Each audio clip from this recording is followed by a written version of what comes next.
Assalamu alaikum. Aujourd'hui, nous allons parler sur l'importance des parents et surtout la mère.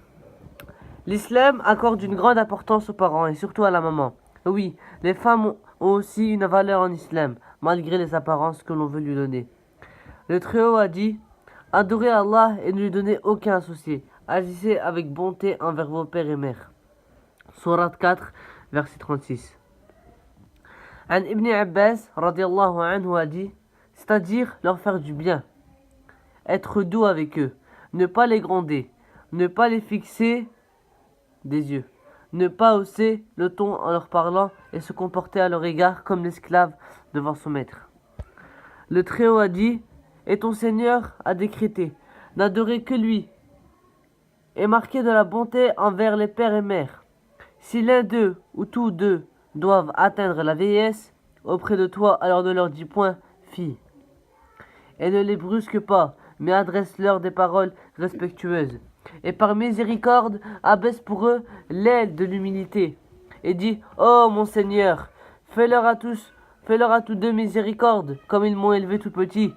Sourate 17, verset 23-24. Il faut respecter ses parents, père et mère, et les prendre en charge. Cette piété s'érige au rang de devoir qui vient juste auprès de celui dû à Allah Azzawajal et son messager. Ce qui prouve que l'islam tient les pères et mères en haute considération. Allah Azzawajal nous a interdit de leur dire de mauvaises paroles.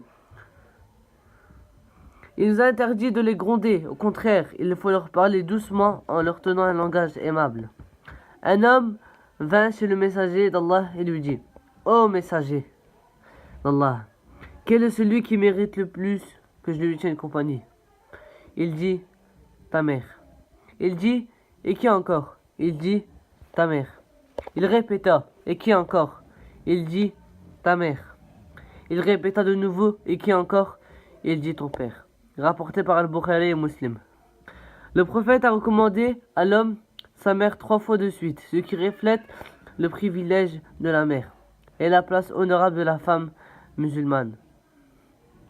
Nous savons où se trouvent les clés des portes du paradis, en dessous des pieds de nos mères. À nous de les saisir en chérissant notre mère, en prenant soin d'elle, en l'épaulant, en la faisant sourire et en étant bon avec elle, Inch'Allah. Le comportement des compagnons et des pieux prédécesseurs envers leur mère. Il faut savoir qu'après les prophètes, alayhimussalam, ils sont les meilleurs hommes, les plus pieux, les plus exemplaires, les plus nobles. Qu'Allah les couvre de sa miséricorde. Ainsi, ils adoptaient un comportement bon et doux avec leur mère. Les anecdotes rapportées sont nombreuses. Nous n'en citerons que quelques-unes, Inch'Allah. D'après Anas ibn Nadr al-Aishi, une nuit, la mère de Ibn Mas'ud, qu'Allah l'agrée, lui demanda de l'eau. À son retour, il lui apporta de l'eau, mais il la trouva en plein sommeil. Il reste immobile auprès d'elle jusqu'au matin. Muhammad ibn al-Mukhadir a dit: j'ai passé ma nuit à masser les pieds de ma mère alors que mon frère Omar a passé la sienne en prière. Sa nuit ne me comblait pas autant que la mienne. Quelle bonté! Prendre soin de sa mère est un moyen de parfaire notre pratique religieuse. Subhanallah. Ibn al-Hassan al-Tamimi, qu'Allah l'agrée, a voulu tuer un scorpion. Mais ce dernier pénétra dans un trou. Il introduisit ses doigts à sa suite et le scorpion le piqua. On lui demanda pourquoi ce geste. Il répondit: j'ai craint qu'il ressorte et qu'il pique ma mère.